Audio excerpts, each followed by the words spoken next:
Trustee Shuttleworth, are you good to go?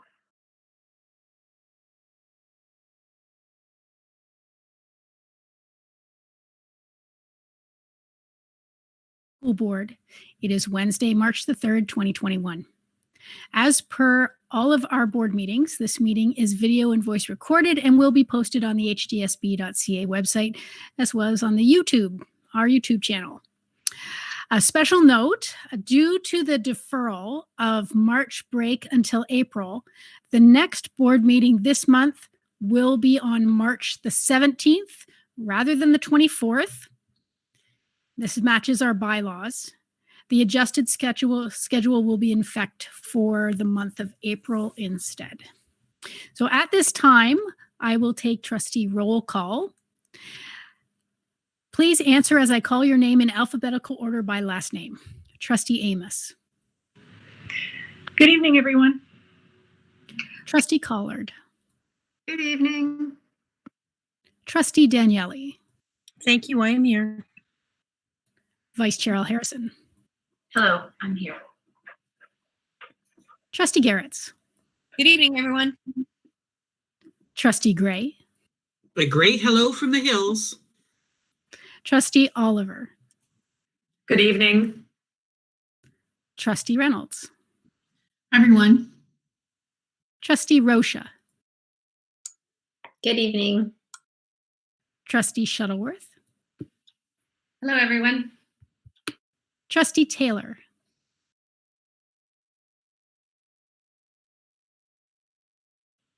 And Trustee Vigilankara. The students will be joining us shortly, I believe. Okay, thank you very much. Director Miller, could you please note the staff that are in attendance this evening? Yes, thank you, Chair Benz. All senior staff are here this evening, along with Manager Dorpmaker, Dr. Julamoa, and General Manager Thibault. Thank you very much. This evening, Trustee Oliver will be honoring the land. Go right ahead. Halton, as we know it today, is rich in history and modern traditions of many First Nations and the Métis. From the Anishinaabe to the Arawandron, the Haudenosaunee, and the Métis, these lands surrounding the Great Lakes are steeped in Indigenous history. As we gather today on these treaty lands, we have the responsibility to honor and respect the four directions, land, waters, plants, animals, ancestors that walked before us, and all the wonderful elements of creation that exist. We would like to acknowledge and thank the Mississaugas of the Credit First Nation for sharing their territory, their traditional territory, with us. Thank you. Are there any declarations of possible conflict of interest this evening? I'll look to the speakers list. Seeing none. Next, we are up to the agenda. Trustee Amos, would you like to make a motion to approve the agenda? Yes, I would. Thank you very much. Thank you. Trustee Gray, would you like to second this motion? Yes, I would. Excellent. Thank you. Is there any discussion at all on the agenda this evening? Looking to the speakers list. Seeing none. So all those in favor?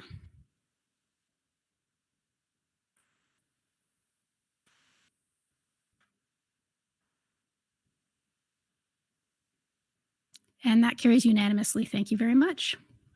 I see our student trustees have joined us this evening. It's great to see you. Okay. Next, we have a very important part of our evening, and that is our Hdsb Inspire Awards. Everyone in the Halton District School Board community can nominate or be nominated. Families, neighbors, related organizations, staff, students, and school volunteers. The Inspire Award is given to an individual or group that is formally or informally associated with the Halton District School Board who support our students and their achievements through exemplary caring, initiative, innovation, and creativity. Tonight, we have a number of recipients to honor. Trustee Shuttleworth will be running the presentation created by Heather Francie in the Communications Department. Before each presentation, I will name the recipient and the name of the trustee presenting. So our first on the list, sorry, I have to open mine here. Okay, is Tara Mcmahon from Dr. Frank J. Hayden Secondary School. And as Dr. Frank J. Hayden Secondary School is one of my schools, I will be presenting this award. Tara Mcmahon is a teacher and department head of special education at Dr. Frank J. Hayden Secondary School. She supports students of all abilities and their families by going above and beyond to ensure they have what they need to succeed inside and outside of the classroom. Throughout the challenges this year has brought, Tara continues to demonstrate her commitment to student success and well-being. Tara is proactive and has a wonderful ability in forging strong relationships with students and families to support their needs. Families feel fortunate to benefit from her care and support. Congratulations. Our next recipient is Mark Can, and he is from Florence Mears Public School. This is also one of my schools, so I will continue to present. Mark Can is a teacher librarian at Florence Mears Public School. Through his role with library services, Mark engages students and drives their interest to read. He has been a huge support in addressing technology needs for families during virtual remote learning. He has worked tirelessly to help support the effectiveness of online learning and takes extra care to ensure resources are available to all students. Mark went above and beyond to ensure Chromebooks were available to students for the start of remote learning in early January. Parents appreciate all Mark does and feel fortunate to have him be a part of their children's school. Congratulations, Mark. And the next recipient is Leanne O'Rourke, also from Florence Mears Public School. Leanne O'Rourke is a teacher at Florence Mears Public School. Leanne works tirelessly to ensure her grade 1 students and their families have the resources they need to succeed in and out of the classroom. When remote learning began following the winter break, Leanne went above and beyond to safely deliver learning resources to families so they would be prepared to learn from home. Leanne continuously demonstrates her direction and commitment. Her dedication and commitment to her students' learning and well-being. Parents are grateful for everything Leanne does to support their children's learning. The next recipient is Suzanne Matthews from John T. Tuck Public School, and this will be presented by Trustee Shuttleworth. Thank you, Chair Grabentz. Suzanne Matthews is a teacher at John T. Tuck Public School. Parents of students in Suzanne's class commend her for her patience with her students and her ability to support each and every student and their varying needs and learning styles. Suzanne takes time to ensure each of her students feels supported and has what they need to be successful. Parents are grateful for the care and commitment Suzanne has for her students to ensure no student is excluded or falls behind. Congratulations, Suzanne. Congratulations, Suzanne. Our next recipient is Kimberly Watkins, again from Florence Mears Public School. Way to represent Florence Mears. Kimberly Watkins is a teacher at Florence Mears Public School. Parents are grateful for the dedication and attention Kimberly provides each and every one of her students to ensure they are supported. When learning online, Kimberly knows how to keep students engaged and often brings out her ukulele to keep things fun. Her kindergarten class is full of happy students, excited about learning and having fun. Congratulations, Kim. Our next recipient is part of our meeting tonight anyways. He didn't have to tune in because he runs our tech. So this next recipient is Kevin Raposo, and I will be presenting this award as he is a central staff member. So Kevin Raposo is a senior officer of media production for the Halton District School Board. Kevin's exemplary understanding of technology and his boundless creativity have transformed numerous situations the board faced as a result of having to shift events, meetings to the virtual world. Throughout the pandemic, Kevin's knowledge and expertise has made it possible for us to have online board meetings, a virtual student excellence ceremony, a retirement celebration, graduation events, information sessions for parents, a virtual human rights symposium, and so much more. Kevin's modesty may have him shrug this off as part of his job, but those of us who are very appreciative and understand the depths of his talents know his award is well-deserved. Congratulations, Kevin. And our final award this evening is going to Anthony Costello from the Virtual Elementary School North. And this award will be presented by Trustee Garretts. Thank you. It's my honor and pleasure to present this award to Anthony Costello, who is a teacher at the Virtual Elementary School North. Parents commend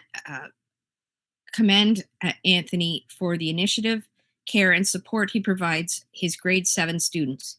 He has gone above and beyond to make students and their families feel comfortable and supported with virtual learning, and offers after-school parent information sessions to provide an opportunity to speak directly with parents about how virtual learning is going.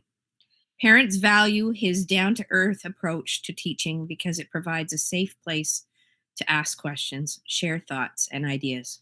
Way to go, Anthony. Thank you.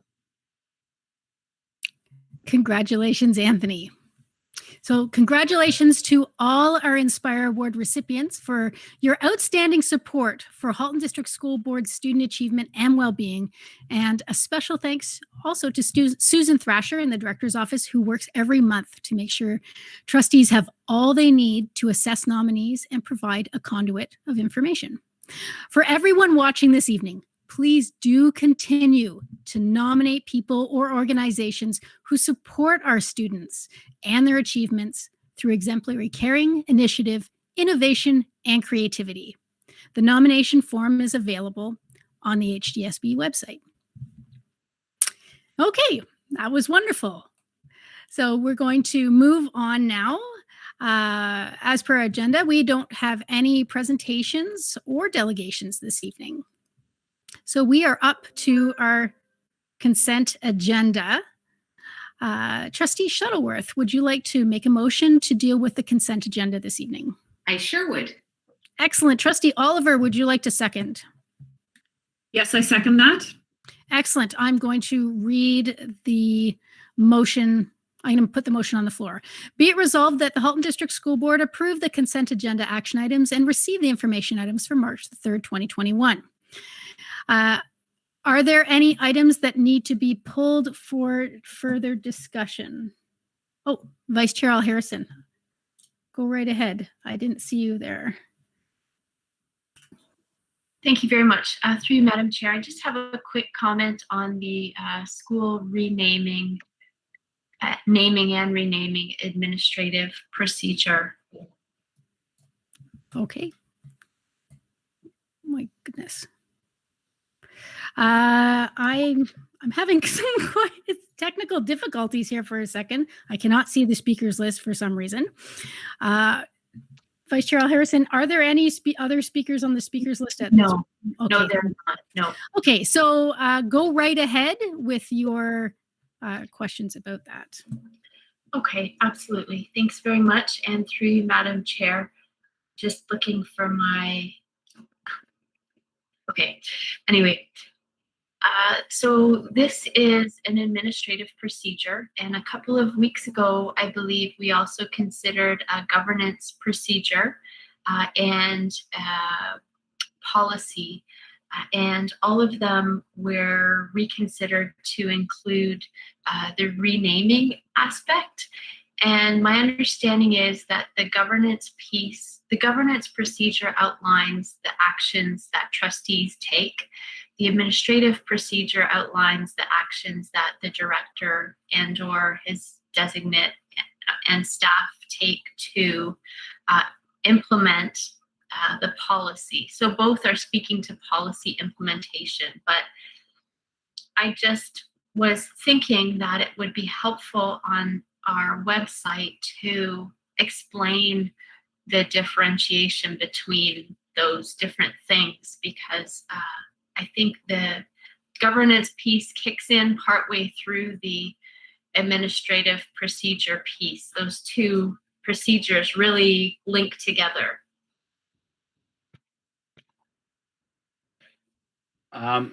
Through your Chair Bench to Vice Chair Al Harrison. I will take that back to communications. I think it's plausible and doable, but I don't know the answer exactly right tonight, but we can certainly take that back and bring it back to the next board meeting. Thank you. Okay, great. Seeing no other speakers on the speakers list, I will call the question. So all those in favor?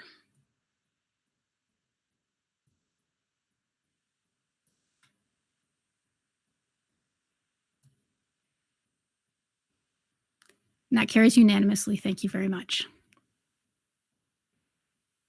Okay, so now we are up to approval of business transacted in private session. Vice Chair Al Harrison, do we have any business from private session that requires approval?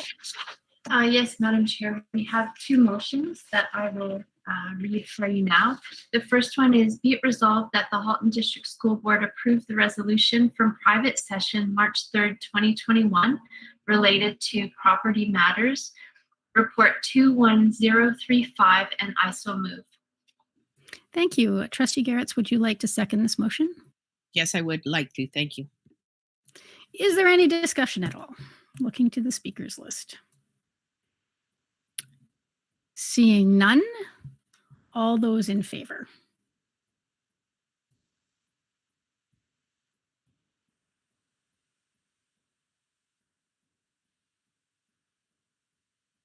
That carries unanimously. Thank you very much.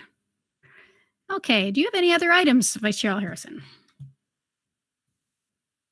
Yes, I do. Thanks very much. Be it resolved that the Halton District School Board approve the resolution from private session March 3rd, 2021 related to property matters report 21036, and I so move. Trustee Garretts, would you like to second this motion? Yes, please. Thank you. Excellent. Looking to speakers list if there's any questions. Seeing none, all those in favor?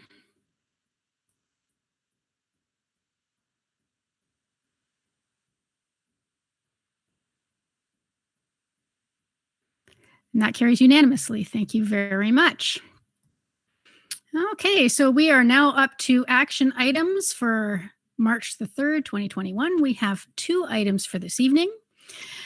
I'd like to draw your attention to item 421, Oakville TBD Area Boundary Review, Report 21027.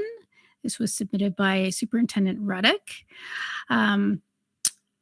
Superintendent Ruddock, would you like to speak to this before I put this on the floor? Thank you. Through the chair to trustees. We don't have any new information to share this evening, but we're happy to answer any questions that the trustees may have. Okay, thank you. Trustee Rocha, would you like to move this item? Yes, I would. Thank you. Excellent. Trustee Amos, would you like to second? Yes, I would. Thank you so much. Excellent. So I'll read the recommendation. Whereas the Oakville to be determined area is defined as the undeveloped residential area at the northeast corner of Trafalgar Road and Dundas Street East to the southwest corner of Highway 407 and 403 interchange as presented in Appendix A of Report 21027. Whereas elementary students that currently reside within the rural areas within the Oakville to be determined area maintain their current accommodations, be it resolved that the Halton District School Board direct elementary students to the following schools effective immediately. Falgarwood Public School for kindergarten to grade 8 for English programming, and Munns Public School for grades 2 through 8 for French immersion programming. Before I open the floor to, I've already asked Superintendent Ruddock. Is there any debate at all on this motion? Looking to the speakers list.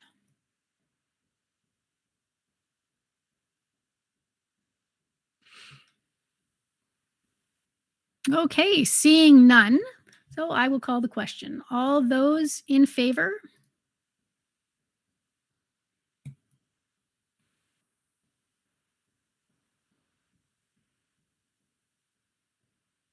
And that carries unanimously. Thank you very much.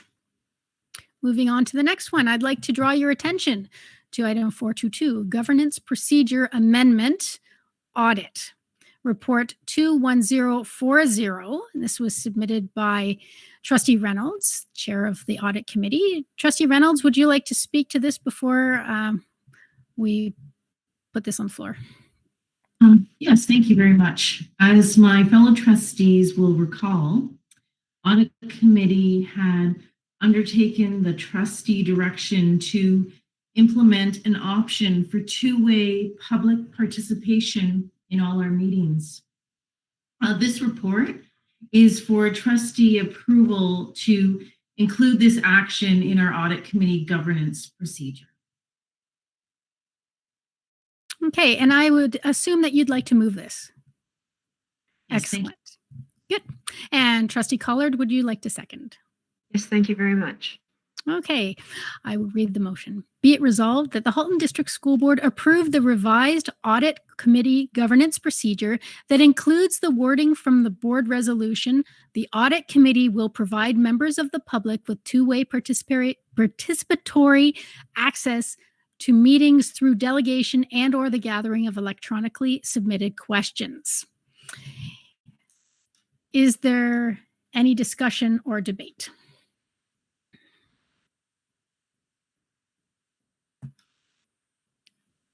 Seeing none, I'll call the question. All those in favor?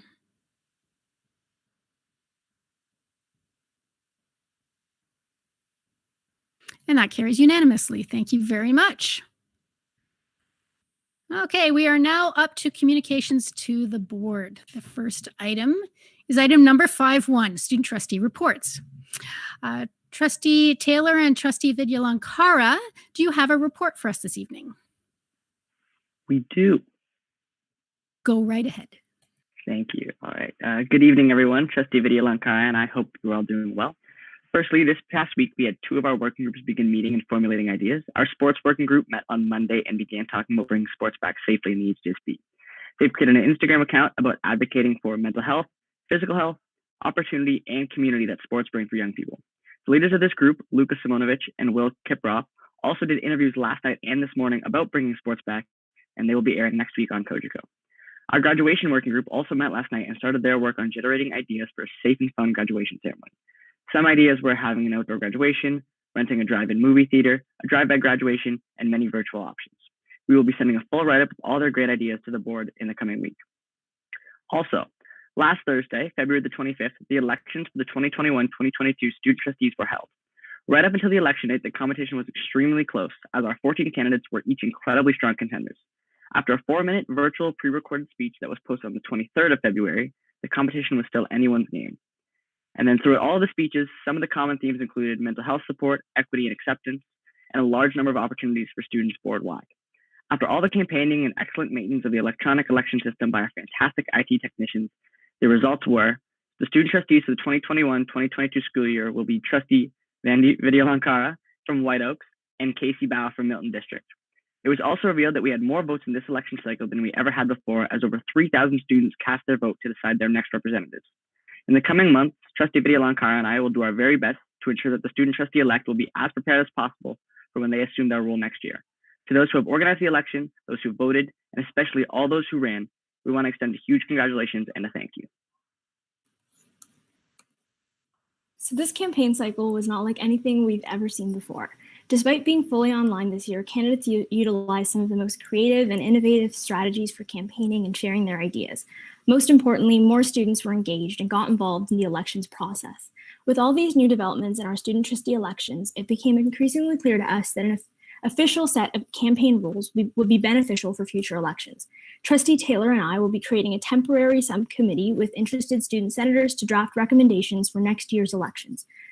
And on an even more exciting note, Trustee Taylor and I are in the process of planning a student trustee elections video for next year. The purpose of the video would be to very briefly explain the role of the student trustees, the elections process, and who is eligible to vote. This would be similar to the official Student Senate informational video made 3 years ago. We believe that this will be a very effective tool to educate and engage more eligible Hdsb voters, and really all Hdsb students. Lastly, on Monday, February 22nd, Trustee Taylor and I, along with the Elementary and Secondary Equity and Inclusive Education Advisory Steering Committee representatives, had a virtual meeting with the education lead for the Toronto Youth Cabinet. This member requested that the Student Senate and Board support a call to the provincial government to fully fund menstrual hygiene products in all Ontario schools. After a very educational meeting on Monday with Dr. Moa, we acknowledged that the Hdsb has already planned to make these hygiene products available in schools across the board. We will be sharing all this information with the Student Senate at our next meeting, and we'll be working closely with the Senate Equity Working Group to discuss next steps and how we can support these initiatives.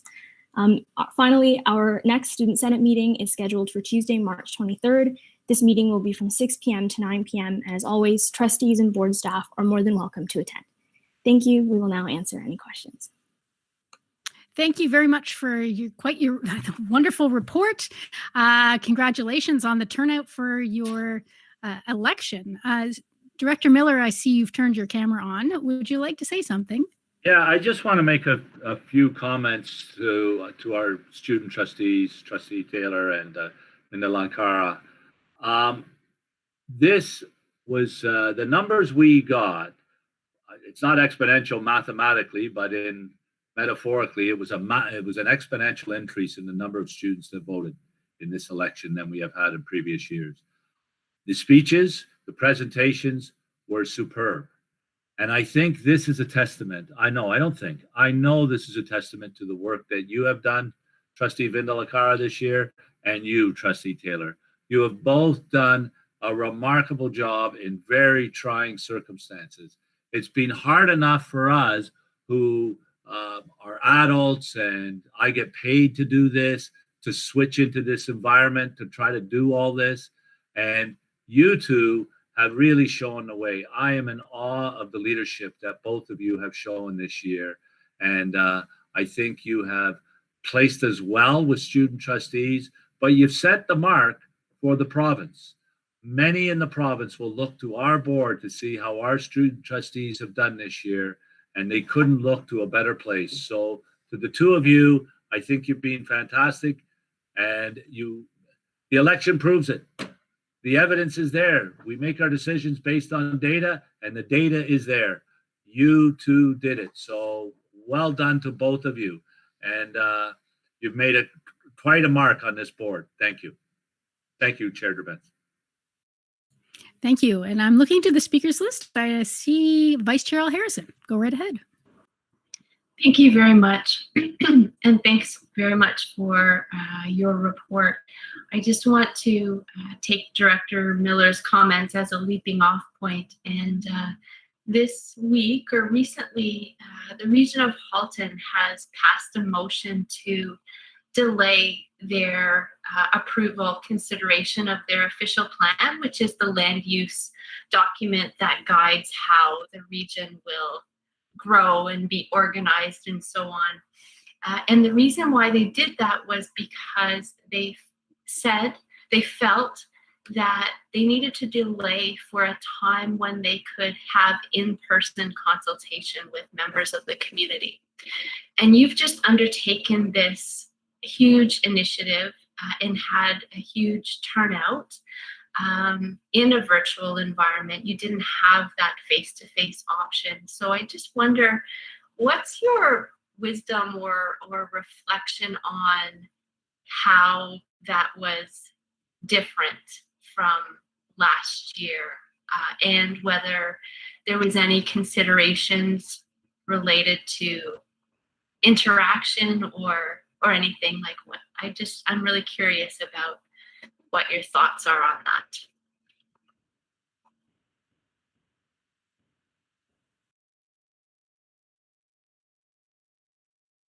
Trustee Vidya-Lankara. Okay. Thank you, through the chair. Thank you, Trustee Al Harrison, for that question.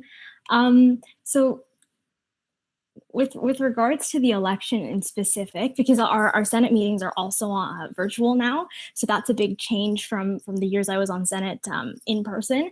It's certainly challenging at first, I think, interacting with people in a virtual environment. I mean, we see it already we've already seen this with board meetings. But oh goodness, if I have words of wisdom, I suppose just acknowledging the new normal and, being patient and providing as many opportunities to figure out the tech as possible. I don't know, this is really hard to think of recommendations on the spot. But Evan, do you have anything? I'd say that there's 1,000,001 creative ways to engage with people in a virtual setting nowadays. Like before, when you were in person, sure, there's the human element of it. But I'd say that there's a lot of cool online platforms that we use to talk to students and to engage with them at Senate meetings. The online campaigns were also a little bit different, and we saw candidates use different ways to engage with students online. Google Meets are always great. They set up surveys. In terms of kind of a virtual consultation, what we do with the Senate is we have jam boards, which is through Google, and we have lots of surveys. But then there's other virtual tours and tools that you can use. I'll send you some links. But yeah, there's 1,000,001 new and innovative things you can do online, and it's a challenge, but definitely I think worth it. And it seems like this will be the future. Apologies for the inarticulate answer. Can I just comment? And yeah, I put you on the spot, and I appreciate that you broadened it out to your experience with the Student Senate in general. I should have included that in my question, but yeah, thanks for your answer. It was very great. And I think that the planners and the community and so on can really benefit from those experiences and perspectives. So thanks. Excellent. So we have some more speakers on the speakers list. Trustee Shuttleworth, go right ahead. Thank you, through you, Chair, to both Trustee Taylor and Trustee Vidya-Lankara. First of all, I just wanted to say the last word I would think about in describing your answer would be inarticulate. So I really appreciated the fulsome answer you gave. I thought it was great. But my question is actually coming back to your report. So Trustee Taylor, you spoke about at your last Student Senate meeting, you started to talk about graduation ideas. Now, I'm just kind of wondering, I have had some questions from the community. So what I'm wondering is, what are your next steps in moving forward with communicating them to the different high schools and elementary schools across Halton?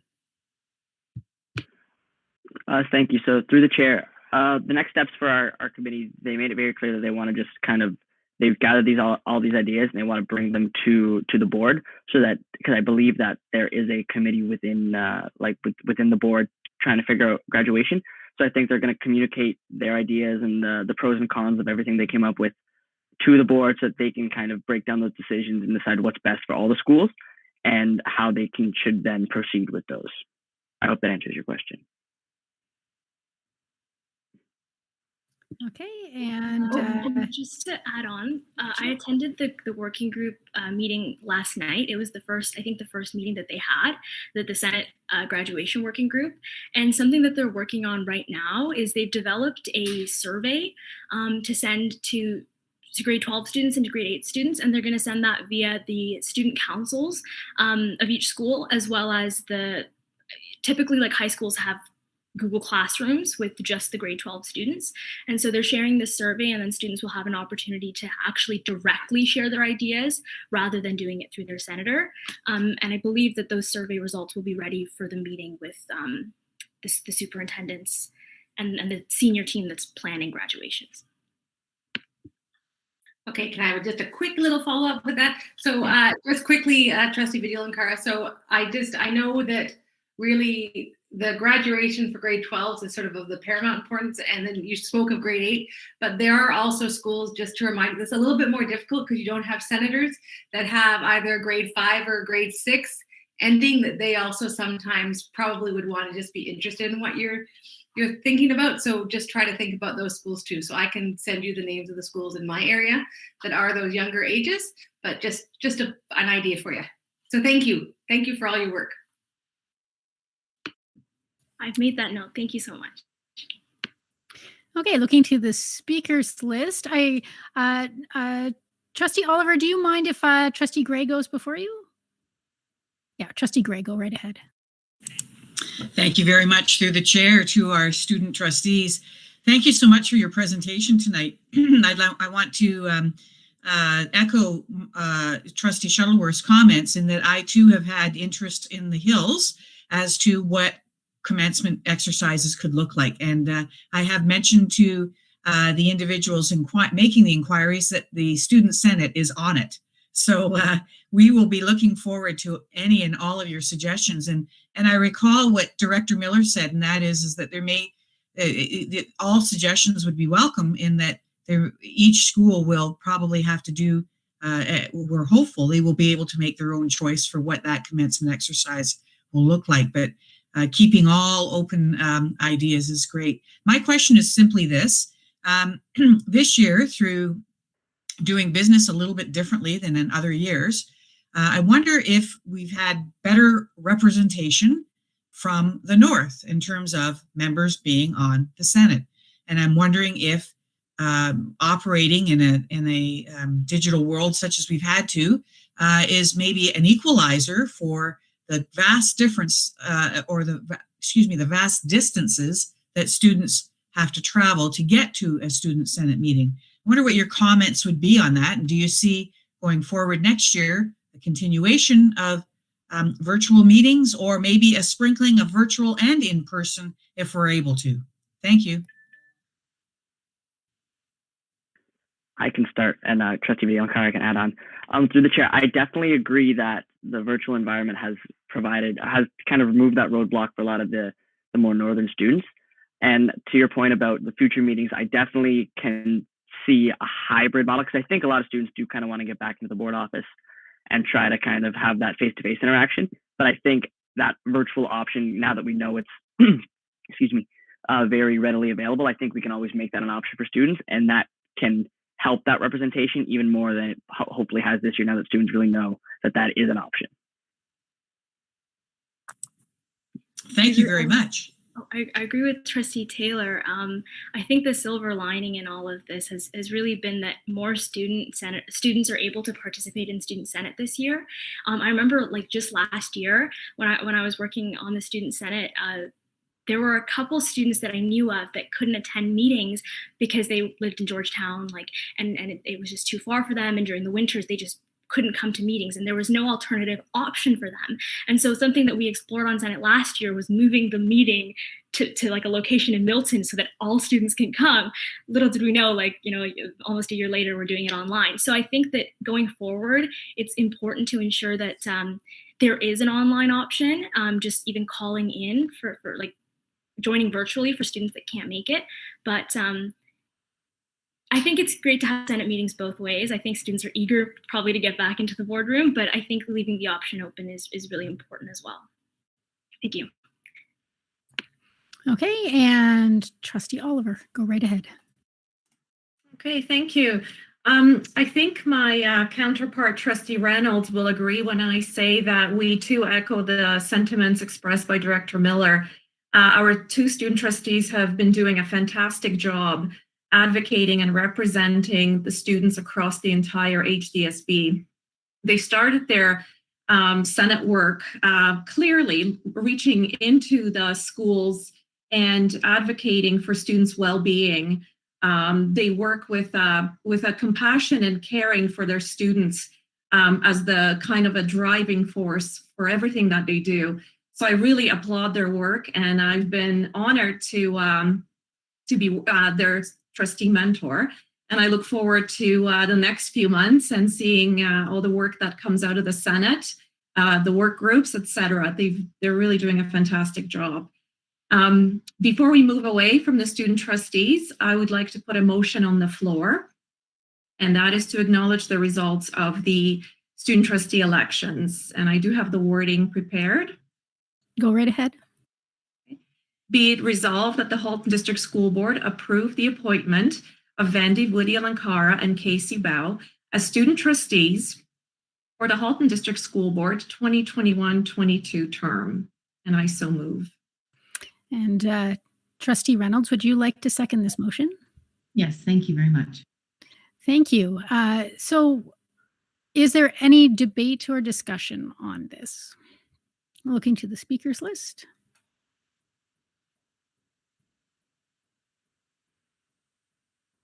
Seeing none, so we will, I will call the question.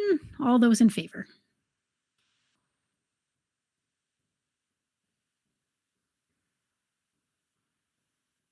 And that carries unanimously. Thank you very much. That's wonderful. It feels very early to do the student trustee elections. It's fascinating, but it's also March, and it feels like it was just yesterday that it was Christmas. So yeah, time is weird these days. Anyways, we will continue moving through our agenda this evening. So we are up to item 5.2 or section 5.2 for action for March the 17th. And for those that tuned in a little late, I did announce that our next board meeting is actually on March the 17th, not the 24th, because March break has been moved to April. So we only have one item at this point that is for March the 17th. Sometimes we do have items with established criteria that need to come to the board table more than one time. So we have this one item for consideration. Fear not, there will be more coming on the 17th. So this is a policy review, copyright, report 21041. And Superintendent Salmini, would you like to speak to this, please? Yes, good evening, everyone. This policy has been reviewed and there are only minor revisions that are reflected in the report. And I'd be happy to take any questions. Okay, looking to the speakers list.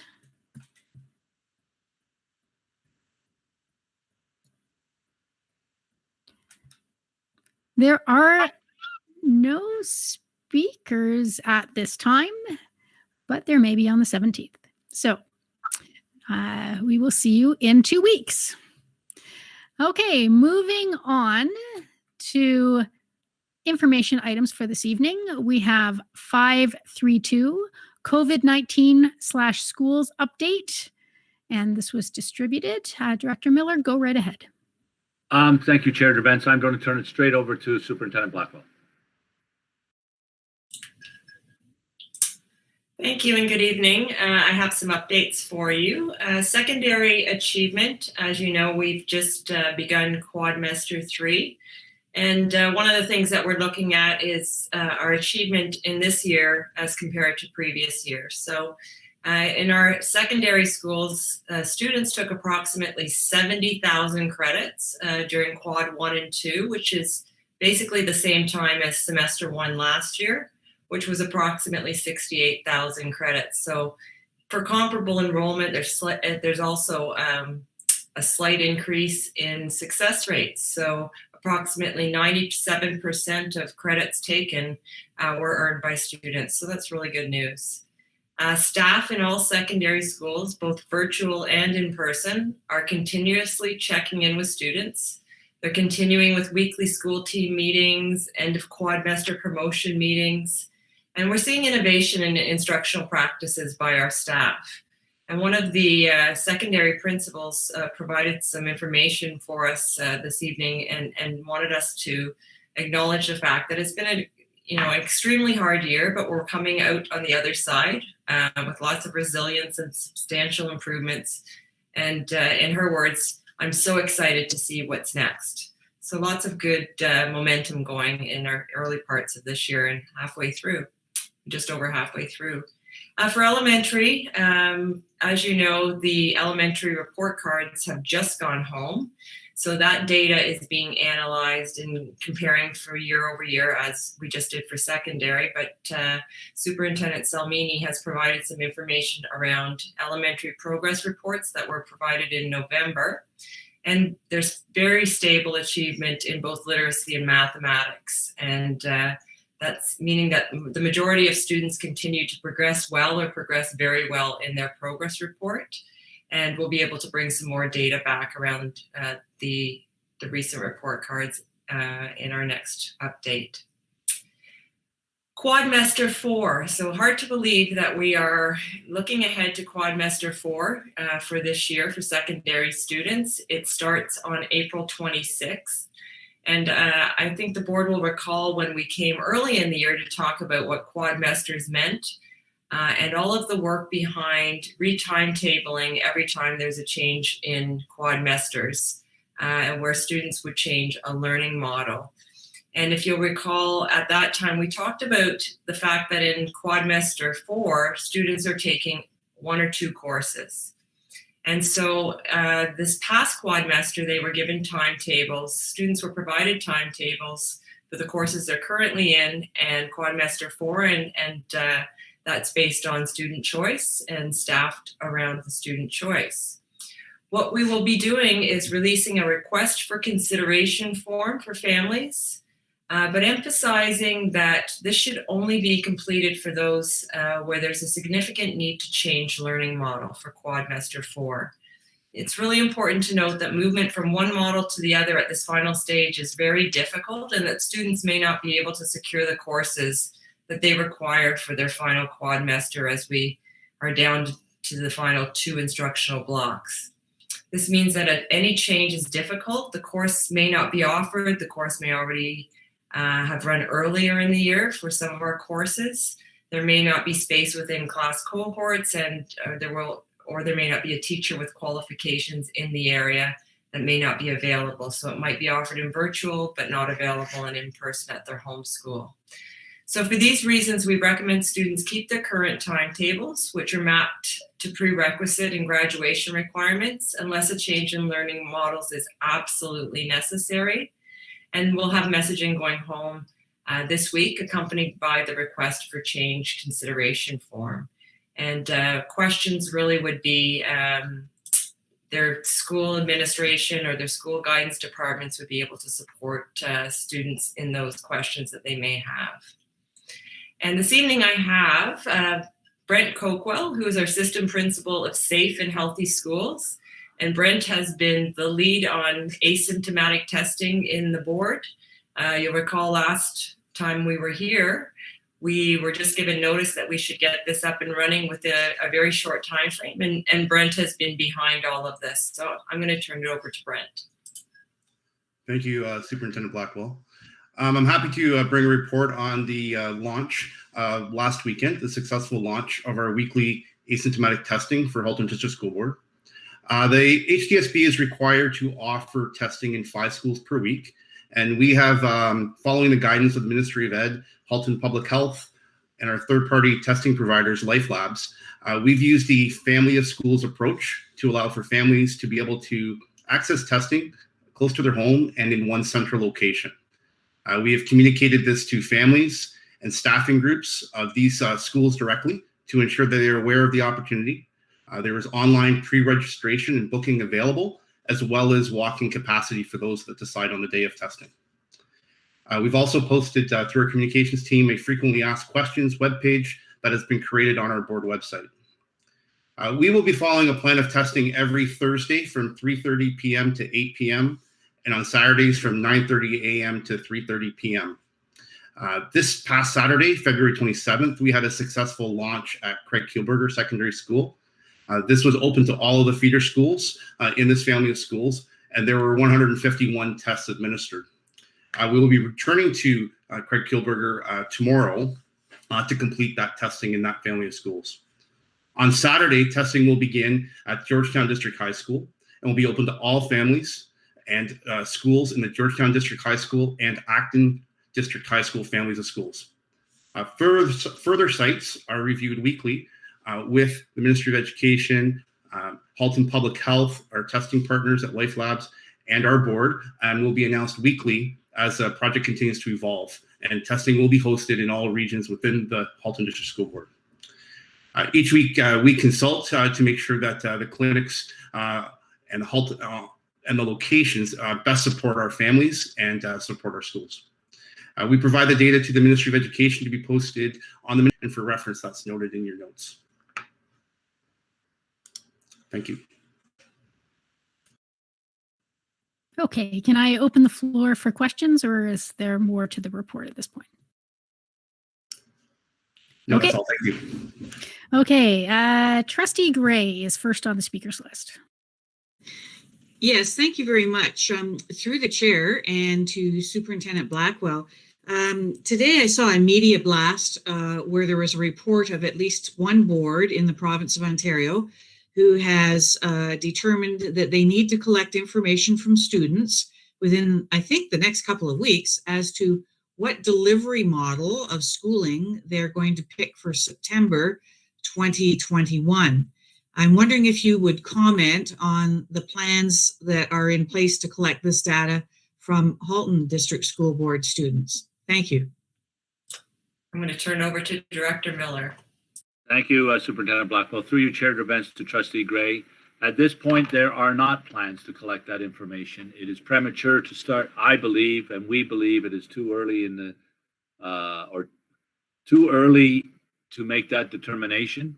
We will develop the plans once we have a better idea of the public health situation and where we are going with this. So essentially what this school board has announced is that there is 100% chance that there's going to be virtual schooling in September, and that they're asking students to choose now whether they will be in virtual schooling or in-person schooling, or brick and mortar as we call it. We believe that it's too early for families and students to make that determination.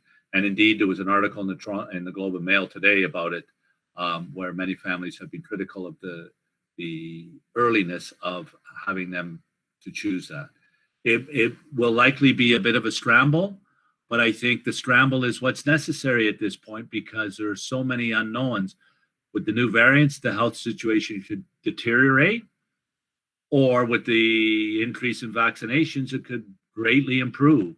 And if all of a sudden we got to, I don't know, say June, and there was a 50-60% of Ontarians had a vaccination and the counts were going down, and we had to ask parents and kids to choose to go to virtual in March, well, I think the bottom line is we all agree the best mode of education, the most efficient, best for kids vehicle for education is in-person and brick and mortar. Then what we would do, they would have chosen virtual. So we would have had to timetable, reschedule all again, or just say, no, you're in virtual, you chose it. So we will develop those plans and we will share those plans with trustees once we get a little closer. It will pose some challenges for sure because it's out of our critical path, or likely to be out of our critical path. We'll have to consult with our union partners as well because we'll need to collaborate with them around what we're going to do. So it's a kind of an indirect answer, but as far as I'm aware, there's only one board that has said that they will be going to virtual and have asked students to choose at this point. Thank you very much. Okay, next person on the speakers list is Trustee Shuttleworth. Thank you. Through you, Chair, to Superintendent Blackwell.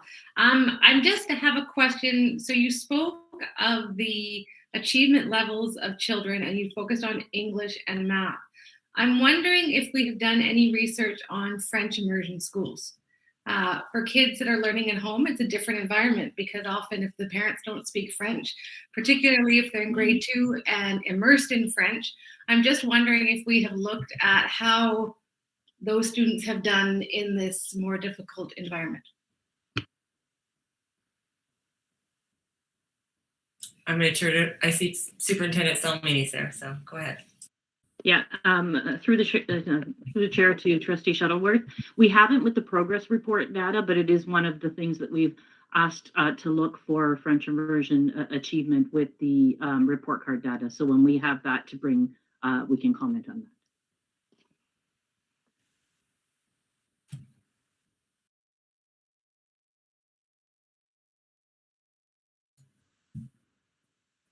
Trustee Rocha. Good evening. Through the chair, so on Monday, report cards were issued to elementary students, and many parents experienced technical issues accessing those report cards. Do we know what was the cause of all the technical issues?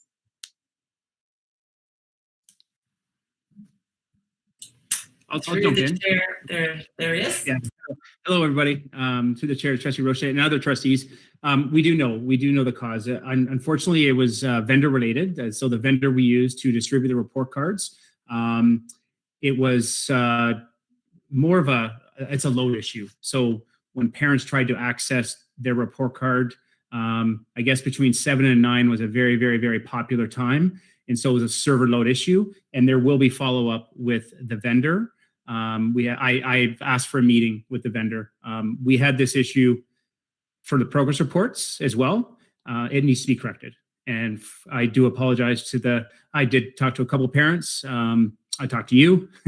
It is most unfortunate, but we will follow up with the vendor. And this was not isolated just to our board. Many, many boards use this vendor. And where a lot of us are frustrated, and we will be following up. So I thank you very much for that and apologize that there were some issues. Thank you.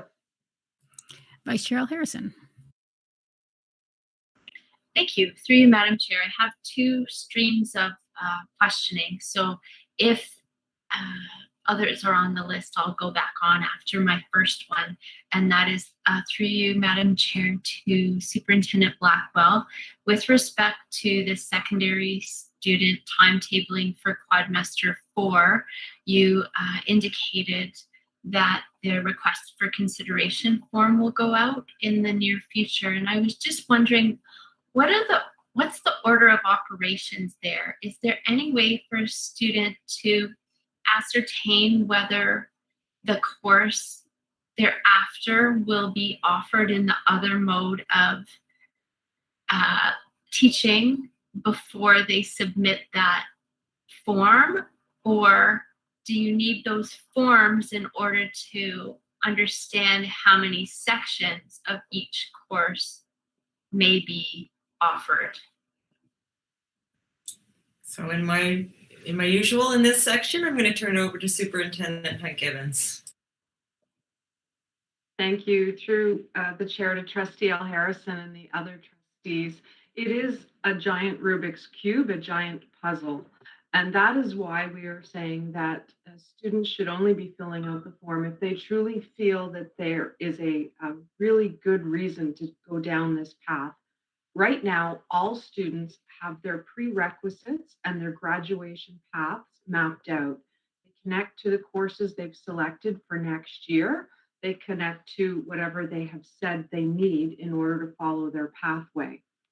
When we switch learning models, particular courses may no longer be offered. So for instance, in something like a language course, a physics course, a tech course, they may have been offered earlier in the year and they're simply not running in the next quad. I think students have to realize that there is a balance and a cost-benefit analysis to this.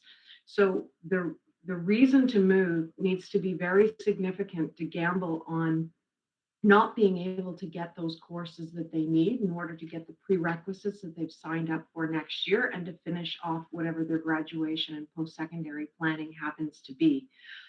They will be contacted if they fill out the form, and they won't lose their spot. They'll be told simply whether or not it's possible or not. But you'll notice that we're saying request for consideration, because we can't say that it's simply a done deal. As we've moved from 8 to 6 to 4 to now there's only 2 courses ahead of us, this becomes increasingly difficult, and the analysis that we've done so far indicates it's simply not possible for the majority of students. And so in order to ensure that they have those courses that they need, they're best to stay where they are because they have a guarantee. Those that need a change, we will work with them to see what can be done, but they also have to recognize that they may need to not take the courses that they're currently mapped to them because they may not be available to them. Thank you. Do you have a follow-up?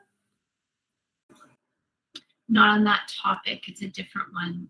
You're the only person on the speakers list, so go right ahead.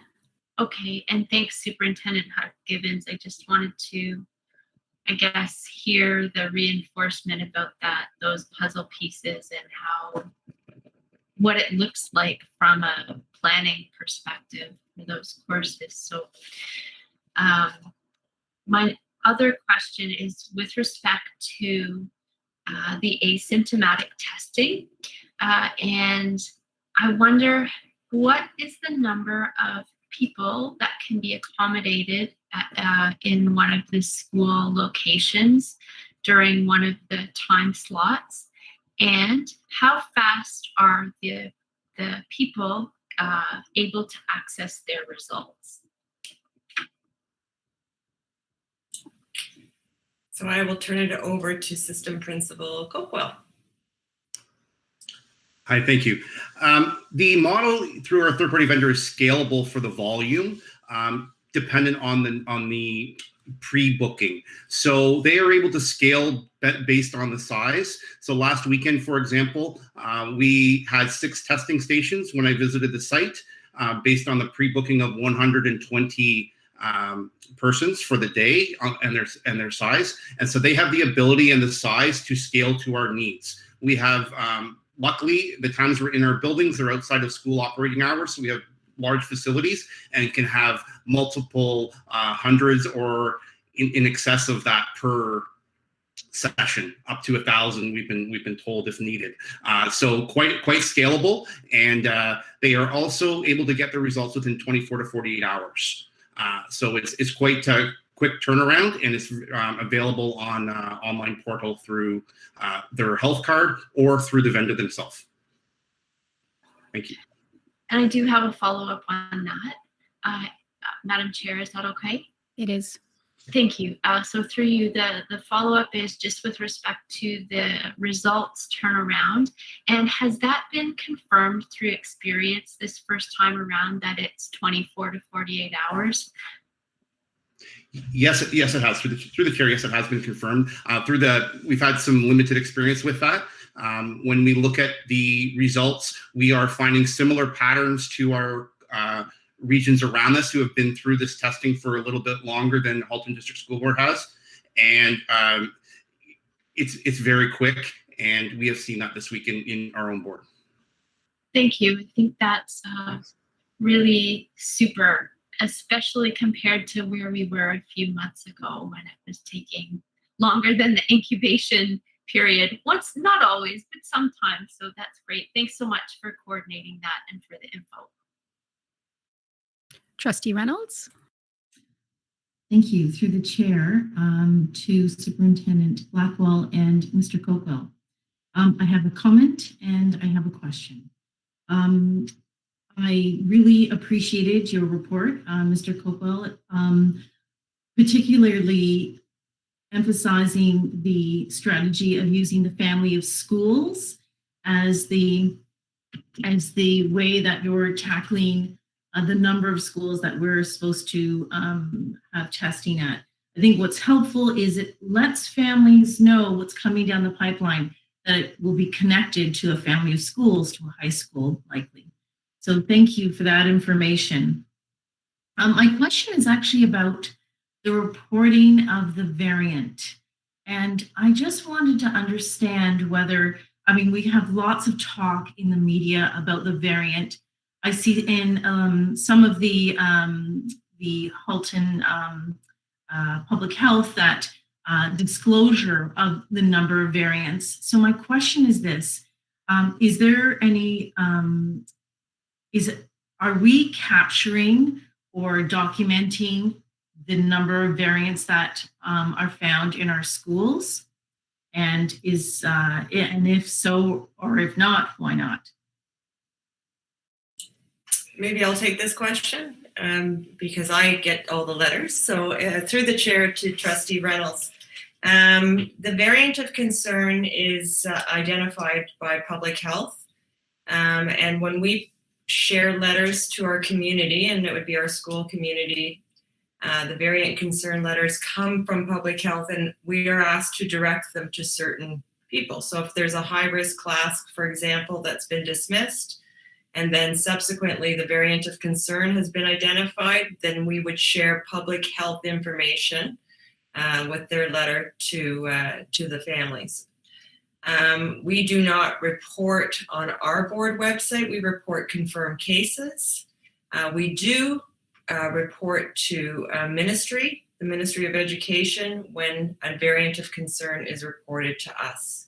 So there is reporting in that sense. Our advisory on our page, on the board web page, does have confirmed cases of staff and students by school. Follow-up, please. Go right ahead. I just wondered whether that was important for the community to be aware of. I'm not, I'm watching how this is being reported in the media, and I'm wondering if parents are looking to us to disclose that information. So through the chair to Trustee Reynolds, we would not disclose information that we were not directed to disclose to by public health.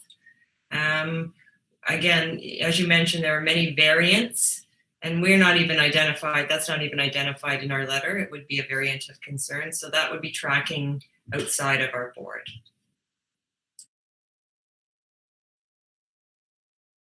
Okay, next first-time speaker is Trustee Oliver. Thank you. Through chair to Superintendent Blackwell.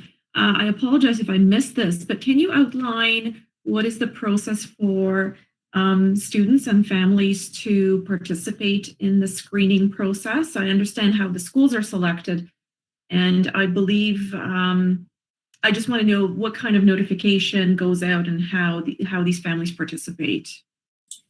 I will turn it over to Principal Cookwell. Thank you. Through the chair.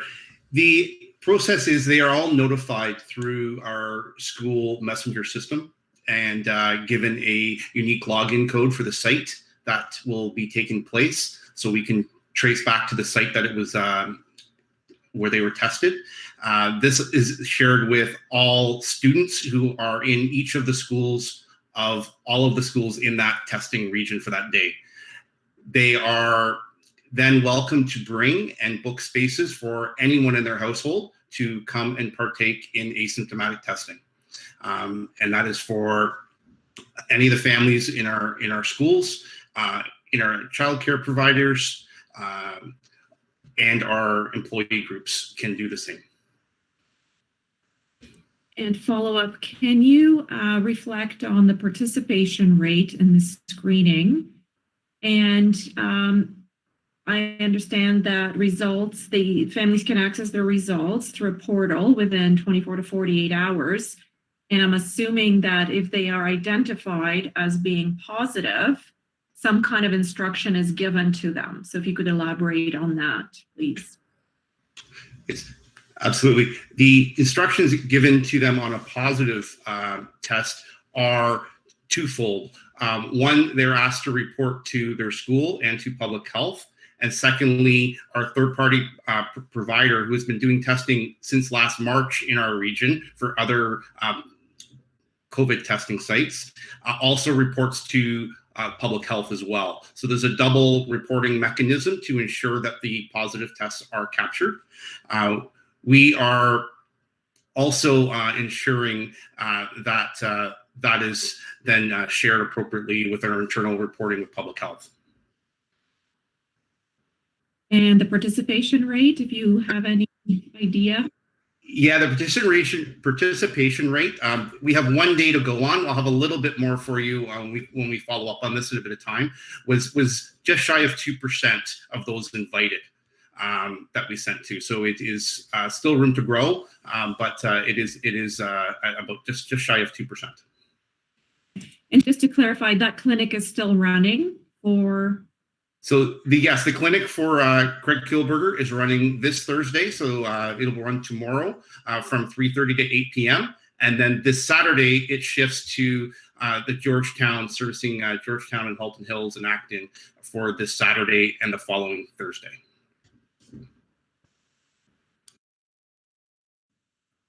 Okay. There are no more speakers on the speakers list, but I have a couple of questions. One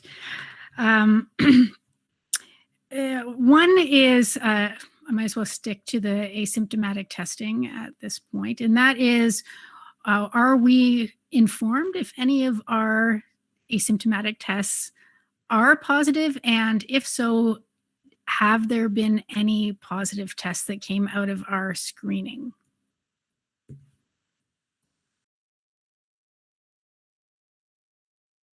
You're on mute. My apologies. Through the chair. We are informed through our regular public health process, and when parents choose to voluntarily share the information with us, but we are not told of the location of the positive for any case to respect public privacy, and it would go through our regular process. We would get total numbers from the site, but not from an individual school or location. And so it's very much respecting the privacy of people and their testing process. We get totals, aggregate numbers, but not raw data. Okay, and were there any positive tests at all? Yes. Well, that's positive. Okay, so that's good news that we are not that we're identifying in our community so that we can keep our community safe. That's wonderful. So the other question that I had, this has to do with the Quad 4. Now I understand that when people switch modes, they're basically changing schools, right? So so people have to think of, if you're going from virtual to in person or the other way around, that you're changing a school. And so the two questions. One is there a possibility that if people switch modes, the classes that people who aren't switching modes, those classes may be at risk, even though they're not doing anything? Thank you, Chair Gerbentz. Through you to all of the trustees. There is no threat to them in this. The risk is to the student who is changing the mode, because the course may not run in the alternative learning model, or it may be full, or there may simply not be a qualified teacher who is able to teach it. Because keep in mind that in secondary, all of the teachers have to be subject area specialists. You can only teach those courses which are on your qualifications record card as granted to you by the Ontario College of Teachers. And so when we're offering courses in two learning models, we're also fragmenting our staff and the opportunities for students. And so that means that there are fewer, we can't offer this course in multiple locations. That we offer it when we can, that it may be taught by the same person. So we may actually have used the same staff member to teach a course in the virtual school earlier in the year and in a particular bricks and mortar school later in the year, in order to provide the pathways programming for students that we have prioritized all year. And this is where, now that there are only 2 remaining spots, that this gets more complicated. And so, as you said, the student is literally switching schools, even though we've always said that a student who is in the virtual school is an extension of their home school. And that is true for all social things. And I'd like to remind and state for anyone who is listening that our grade 12 students, they graduate with their home school regardless of where they complete their year. So if they're in the virtual school, their diploma says whatever their bricks and mortar homeschool happens to be. And if we are fortunate enough that we are able to do any of these things that our student trustees were highlighting earlier this evening, then any student in the VSS would also get to participate in that as well. So in that sense, the virtual school is an extension of the homeschool. But from a timetabling point of view, they are distinct timetables with distinct staffing, times, parameters, course loads, etc. I think that is a wonderful distinction you just made there, because I think that students in grade 12 might fear that they would not be able to participate in graduation, the social part of the graduation, if they are in VSS, and might want to jump to bricks and mortar just for that experience. But knowing that they are actually still part of their bricks and mortar school, probably, hopefully, will provide comfort and allow them to stay where they are. Superintendent Taha, you popped on screen. Did you want to follow up on anything that Superintendent Gibbons was mentioning? No, I thought there might be a staffing element to your question, so I was just getting ready, but I guess not. No, she answered it perfectly. Excellent, excellent. And the only other part of my question was, are we the only board that is kind of making this suggestion, or not, like strongly suggesting that people stay within their modes, or is this happening in other places? Superintendent. I see that Director Miller has popped on, so I'm deferring to my boss as I see he's turned his camera on. No, I thank you, through you, Chair Gerbentz, to you, Chair Gerbentz, and all trustees. As far as we're aware, this is the position of almost all boards. Some boards have announced that they will not allow any transfers. Other boards like Peel and TDSB are doing as we're doing. Not encouraging, but will allow exceptions but it's all student-centered. If it's got to work for the student, and we can't do all these swaps around for all the students, not just an individual student. So we will have some exceptions, but I think they'll be very limited. And this is the position of virtually every board that I am aware of. Superintendent Hunt-Gibbons, you don't know of any that are just going, and some boards don't have this model. Of course, they've used a different model, right? But Superintendent Hunt-Gibbons. Thanks. Just reaffirming what Director Miller said. Most boards are very limited in their ability to do anything. And in fact, there are boards in Ontario who've simply said to their public that unfortunately they're not offering any opportunity whatsoever. So we are joining those boards that have said there are always some extenuating circumstances. And of course, where we can, we will work with people to try and make this work for anyone out there. But this is a pressure being felt across the province. Okay, thank you very much. So there are no other speakers on this topic. So we will move on to notices of motion. Are there any notices of motion this evening? Looking to the speakers list. Seeing none. The next is the director's report. And the first item says New Oakville High School. Director Miller, go right ahead. Yes, Chair Drabence, that won't be the first item, but it is an item on it. I would like to call Superintendent Hunt-Gibbons back because we've got some good news stuff that we want to get out there. So I'd ask Superintendent Hunt-Gibbons to talk about an art challenge in the multi-year plan. Hello, thank you. Trustees, I will send you this ad momentarily. But I just wanted all of you to be aware that our students and staff are aware of an Hdsb multi-year plan student artwork competition.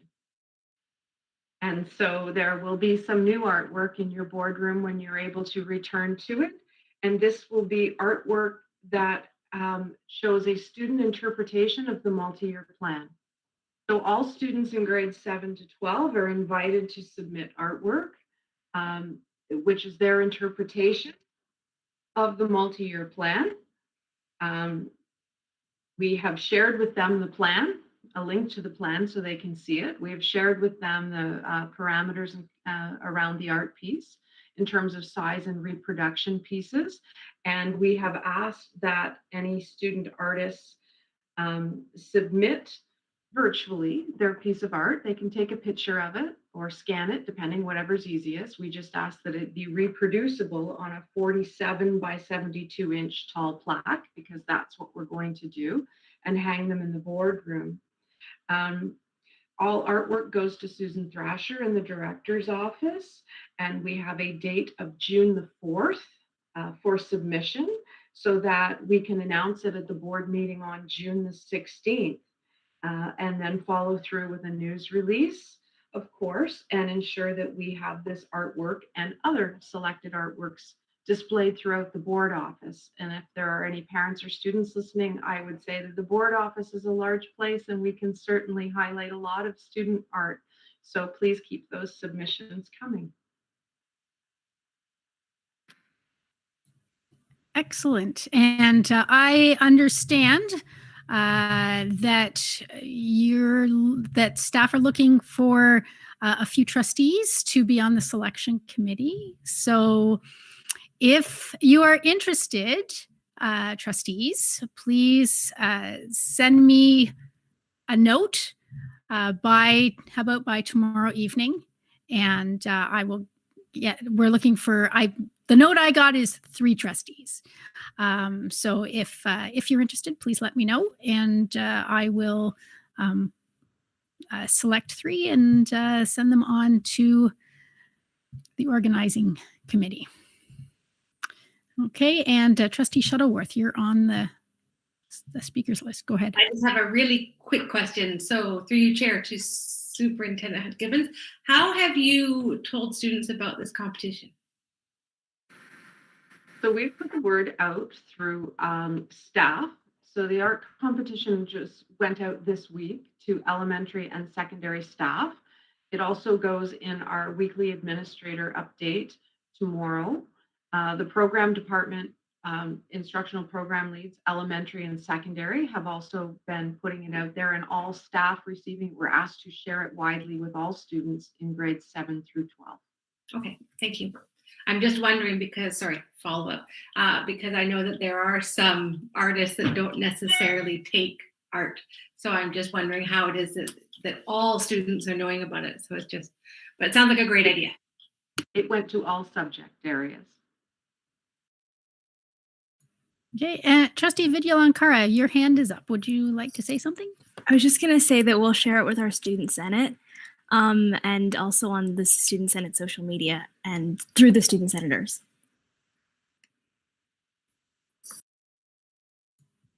That sounds great. Okay, there are no more speakers on the speakers list. So Director Miller, your next item. Thank you, and I will call upon Superintendent Nagoy to give an update on the budget consultations. Good evening. I just wanted to provide a quick reminder that budget feedback is still open until this Friday. We're sending a reminder to staff and to our school communities as well. And thank you to the trustees who have submitted their input and for providing your thoughts. We have currently 775 responses, which is about half of what we had last year. So we're hoping with the reminder, we'll get a few more. We'll be analyzing them and providing them back to trustees at the April 7th meeting. And we'll be considering them as part of the budget input. So it's just a reminder for trustees and the public as well to provide input. Thank you. Okay, Director Miller, go right ahead. I want to thank Superintendent Nagoy. I know it's there's fewer that have contributed this year than last year. I think that might be a product of the times we're in. But I want to say it's still about 20 to 30 to 40 times more than what we used to have in terms of input. So it's, even though it's less than last year, it's much bigger number than what we had in previous years. So it's still a valuable and productive process that Superintendent Nagoy and her staff are running. So, and I see Trustee Amos nodding her head as a longtime trustee. Okay, the next item then is I'm sure all trustees, I know all trustees are aware of the communication media release that we put out last week around an Oakville, our relinquishing of a site for the new Oakville High School. It's at Highway 5, at the northwest corner of Highway 5 and Nyagawa.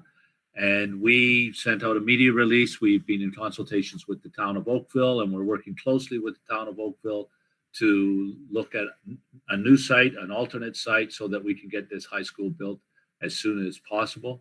I will be honest, this will delay the building of this new high school. We felt that we had to withdraw from that particular site, which was in the Oakville secondary planning process, the town council's planning process, because of radio towers. There's 6 of them just west of that site, and those radio towers emit radio waves that could impede or impair electronics within the high schools. There is no evidence at this time that there is any ill health effects, but there is evidence that electronics, even pacemakers and hearing aids, could be disrupted by the presence of those radio towers as close as they are to the school. We have talked about mitigating builds on the building, but they would be immensely expensive to do, and it's not clear that they would be successful. We were also building a three floor high school, and the higher up you go, the greater the interference is on there. So we were faced with the decision whether to basically take a chance and build the school and hope for the best, or make a decision that allows us all time to find an alternate site for the students in that area. And I know that our general manager, Thibault, he's going to make some comments here as well, has been working diligently and collaboratively and collegially with the staff of town of Oakville to look for that site and to have a number of conversations. We got the information around the radio towers from a consultant that we had hired who's a specialist in this area, and they provided us a report and a recommendation that we not build a high school on that site. So General Manager Thibault, do you have anything you'd like to add? And then we'll open it up to questions for trustees.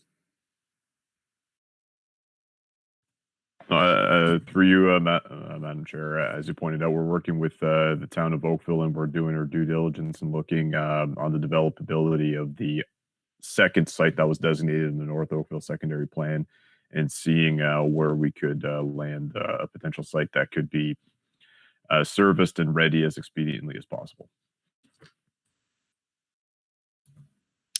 Okay, I do have speaker on the speakers list. Trustee Amos, go right ahead.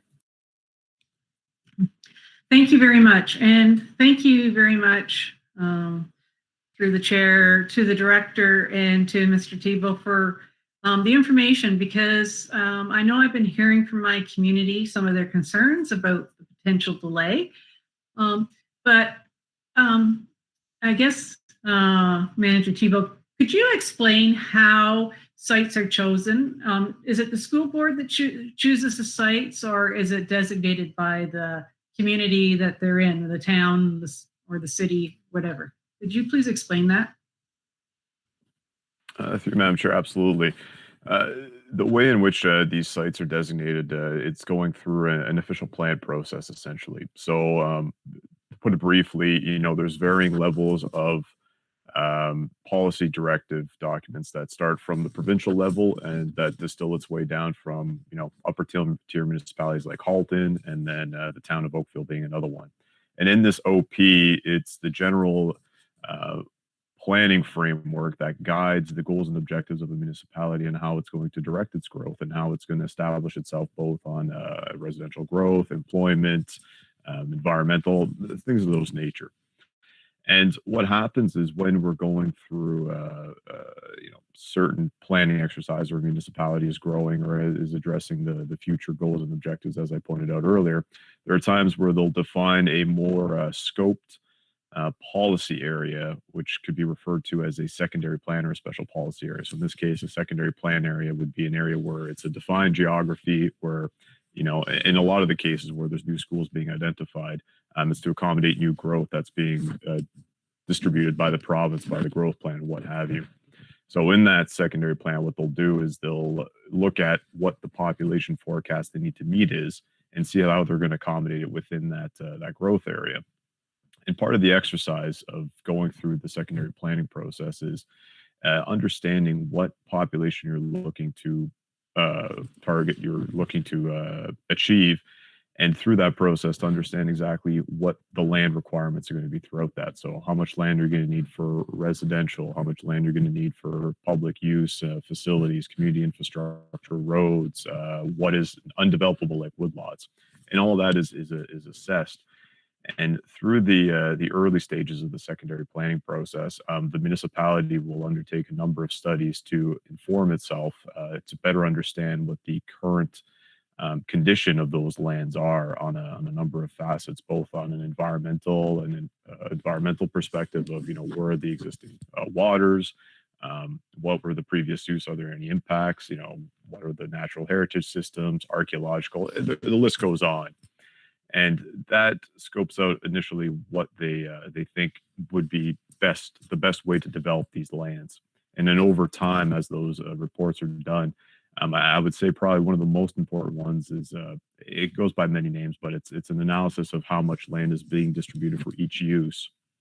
And that's where oftentimes a board will provide its first insight as to how many school sites it may require. So a lot of times at that point, that's where a board will say, you're projecting for 10,000 people. Based on that, and the units you want to build, we'll probably need this many school based on our yields. And we say this is the number of sites that we provide them typically with our site preferences. And they take that and they use that to better define and create, policy frameworks, but as well as a concept plan as to where these different pieces fall Where are the roads going to be? Where are the arterial collectors and what have you? And part of that is identifying the best location for these school sites based on all the information that's been collected, as well as the comments that were provided by the board. So in the end, you know, as we're going through this and we're reviewing this and all these background documents are done, the board will consult on some of these plans and say, you know, whether these sites are meeting its general site location policies. So a lot of times we're like, we want it to be a flat topography, we want it to be regular in shape, things of that nature. And as we move on the process, you know, the board has the chance to comment throughout the process, and then eventually the plan is approved by the municipality, which will then look at it, they'll approve it, and then if it has to go up to the region will approve it and so forth. And that's essentially how this goes. So it's a process that's guided by a lot of the information being collected by a municipality and determining how growth is to happen, and the board is a commenting agency on that. So you know, this has happened a number of times in Halton throughout its growth. So, you know, North Oakville is one in Oakville, Alton's one in Burlington, Georgetown, you have Vision Georgetown, and Milton, you have Boyne, among others. So I hope that gives a little bit of insight on that process. And I think it's important to note, Trustee Amos, that the approval of the municipalities in the region, it's their approval process, and they approve the site, not us. We are able to comment on the site, but we don't approve the sites. That's correct. So we do not actually choose the sites. When they're doing these developments, they decide where they believe this is the best on the comments from the school board and the community. So we're not actually picking the sites, right? They are. The ultimate decision rests on them. So we're trying to guide the process and try to provide it, but ultimately, you know, depending on you know, what the other factors a municipality needs to take into consideration in doing this, that also has to weigh into their decision-making process. But yeah. Okay. So just to be a little bit more blunt, we didn't actually pick the site that the Oakville High School would be located on. The town made that decision. Well, we had a general location identified with a blanket designation for high school, and then eventually we made our way to the present location. Yeah. Okay. I do have another question, but I can come back on the list. There's no one else on the list right now. Okay, thank you. Well, thank you for that. So some of the questions I've had is why had we not done our due diligence prior to this? And I tried to explain that it's just like you've always wanted a house in a community, but until you actually need to buy that house, you don't ask the building inspector to come and check the house because you hadn't bought it yet. So that's my analogy of what we were doing. So we had just found out we now have the money to buy the property or to build the school. So that's why we started this process with our due diligence. Is that correct? Madam Chair, I think that's a good analogy to use in this regard. And what I'll say too is that we were doing quite a bit of due diligence prior to all this, like as we're going through it and as we were developing our application for the zoning bylaw amendment process. You know, a lot of this work was being done beforehand. We were looking at site fits and whatnot. You know, one of the things here is that as part of the typical planning process, there are a certain list of reports that you need to provide for, and this isn't one of them because technically speaking, we do fall outside of what they call the federal regulated area called Safety Zone 6. And because of that, it's probably why the flag wasn't raised with regards to this, at least through that planning approvals process. So as we continued on with our process, as you mentioned, Trustee Amos, when it comes to buying any asset, the due diligence really isn't over. You're going through it, and as you receive new information and more information comes to light, you know, we've conducted the necessary due diligence and exploring that and satisfying ourselves that we were in fact, you know, conscious of whether or not there were risks in the developability of the site, and that's one of the other reasons too, where we deferred the ultimate purchase of it because we were going through that. We wanted to make sure the zoning could come into place. And this is new information that, you know, came along, and thankfully it was before a purchase was made in this regard. Well, thank you for that. And thank you for doing that due diligence because the health and safety of our students is one of the most important things that we can do. And to make sure that they're safe in a building that we're going to try and teach them in is more important than anything else we can probably do, because they need to feel safe and be secure for that learning. So thank you for doing that due diligence and for raising this concern. And I look forward to us working with the town and the municipalities, the regional municipalities, so that we can find another site hopefully quickly. Thank you. Okay, we do have another speaker on the speakers list, and that is Trustee Gray. Thank you. Through the chair to Director Miller. I just wonder if you would comment, Director Miller, on the implication of this now delay in having a building, a school building ready for the community of Oakville.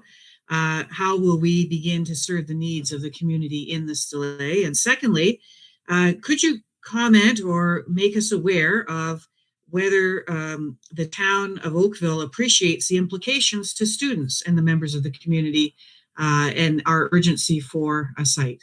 Thank you. Through your chair, to Trustee Gray, thank you for those questions. Superintendent Ruddock had started to work on those plans about what we will do with those students. There's going to be a delay in this high school. There's no question about it. And so we will have to move these students to other schools in the area. There are currently two secondary schools that may be able to take these students, Iroquois Ridge and White Oaks, although we are not completely sure whether Iroquois Ridge will be able to. White Oaks should be able to take some of them, and indeed is taking some from that area right now. So those plans are being developed now, and I think, but I want to be totally frank and honest, it's going to be a challenge. There's going to be a lot of students up there, but White Oaks is a pretty big space, a pretty big footprint, and we can put a lot of portables on that site if we need to. Maybe General Manager Thibault's got a few thoughts on it, but we haven't finalized any plans, and then I'll come back to your second question. No? Okay. So yeah, that's where we're doing it, and we will certainly share those plans with the trustees once we have them fully developed.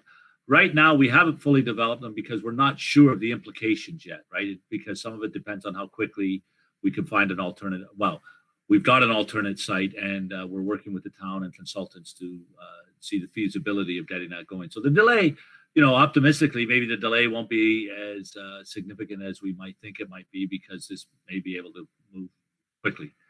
I suspect not, but here's hoping. On your second question, yes, the town is fully aware of the urgency of this matter. I have corresponded with them a few times, both verbally and in written form, about the urgency of that, those students going to schools. And it should be obvious to the local counselors, which I believe it is.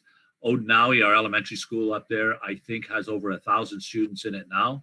They will soon be getting to secondary school, and we have other students that are bused out of that area. And our newest school, Dr. David Williams up there, is also getting very full as well. So the town, I'd be surprised if they are not aware of the urgency. And General Manager Thibault has been working with their staff, their planning staff, and I know for a fact that they understand the urgency and the challenges that the board will face. Would that be accurate, General Manager Thibault? Yeah. So. Thank you. You're welcome. Okay, thank you very much. There are no other speakers on the speakers list. So I just want to be clear that it's Oakville's plan. We are designated sites, but it is Oakville's plan, right? Yes. Chair Bench, yes, is the answer to that. Okay. Thank you. Okay, so no other speakers on the speakers list. Do you have any other items in your director's report? Well, actually, I do, Trustee Grevance, a very short item, but the most important item that I've spoken about this evening. Being the director of a board of trustees, which is comprised of all female, and I have a senior staff, which I believe the majority are also female. There are many women in this board who have broken the glass ceiling. We've got a long way to go to break it even further. And I know I want to commend the women that I work for and with on what they have done to make this a better society and make this a better place and a better school board. And the reason I'm saying this is because I won't see you before March 8th, which is International Women's Day. So I want to wish you all on Monday, March 8th, when it comes, a very happy and pleasant International Women's Day. And you should all be proud of the leadership and the positions that you have taken, every single one of you. So I want to thank you as well. Thanks. And that's the last item. Well, thank you, Director Miller. It's lovely seeing, I know that the constituents out there can't see it, but trustees were popping on the screen in appreciation of the words you were saying, I believe. So, and I appreciate what you have said as well. Thank you so much. Yeah. So we are going to move on to communications from the chair. And I'd just like to draw your attention to 3 letters that we have received through OPSPA from the Waterloo Region District School Board. And 2 of those letters are in support of letters that we wrote. So it's always nice to see that support, that camaraderie, that amplification of our message. So thank you, Waterloo Region District School Board, for that. And they have also included another letter about education funding, and I encourage everybody to please read it. Up to committee reports. I know I have a committee report from HSTS, Halton Student Transportation Services. We did have a Board of Directors meeting today. We had the annual general meeting today, but after that we had the Board of Directors meeting today. And just to let my fellow trustees know that there will be a bus camera. It's an internal camera pilot going on sometime this spring, and there will be communications going out to the pilot, the families and schools that will be part of this pilot. It's not going to be a huge pilot, but those communications will be taken care of, and so everybody will be aware of what's going on and when it's happening. And also they're starting to think of the new time for the new Milton High School, and they are trying really hard to have that time pushed back as per a general philosophy. Trustee Amos, it's nice to see you say that. And they're trying to work around, the 8:45 if possible time, but they are working on it. So I got that assurance from the manager there that they are aiming for that sort of time frame. Are there any other committee reports at all? Looking to the speakers list. Oh, Vice Chair Al Harrison, go right ahead. Thank you. Through you, Madam Chair. SEAC, Special Education Advisory Committee, met last night, so we didn't have an opportunity to submit a written report for the agenda. Just a few highlights. There were some presentations by staff which were well received. Firstly, Superintendents Etoff and Podreberic provided information about equity and safe school activities and initiatives. They described also the student census, and Superintendent Taha and Principal Mary Marshall came and shared the results of the annual accessibility status report from 2019-2020. And that's where we heard about updates to numerous policies and procedures, resources that have become available, some new built environment features and projects like the outdoor learning spaces and internal barrier-free elements inside schools. and accessibility as far as technologies. So that was really well received. I also wanted to say that there's a new accessibility page on the Hdsb website that has some good information on it. CAC recently started where association members, so that's community association members, are giving brief presentations about their work in the community and with students. And this month we heard from Sophia Siddiqui, who's the representative from the Halton Down Syndrome Association. And she talked about the breadth of advocacy and programming that they do offer, including social events, information sessions, and so on. She noted that March 21st is World Down Syndrome Day. And this year, the theme is Share the Joy of Down Syndrome. And they have released a contest for schools to showcase how they're conducting those celebrations. Let's see here. March is Easter Seals Month, and the organization also sits on CAC. And I also just wanted to say that the Learning Disabilities Association of Hamilton Halton, they're hosting their 10th annual Solutions for Learning event this Saturday, and it will be virtual. And they're also planning for a wealth of ongoing and summer programming for students with learning disabilities. And lastly, I would just say that Superintendent Ruddock indicated that additional resources are being dedicated to conducting psychoeducational and speech and language assessments over the spring and summer breaks. And that was also well received, and that the ministry has confirmed that summer learning will be funded. There you go. Thank you very much. There ends the report. Okay, thank you. Are there any other committee reports at all? Seeing. Yes, Chair go right Gerbents, ahead. I have one. Yes, Thank go you. right ahead.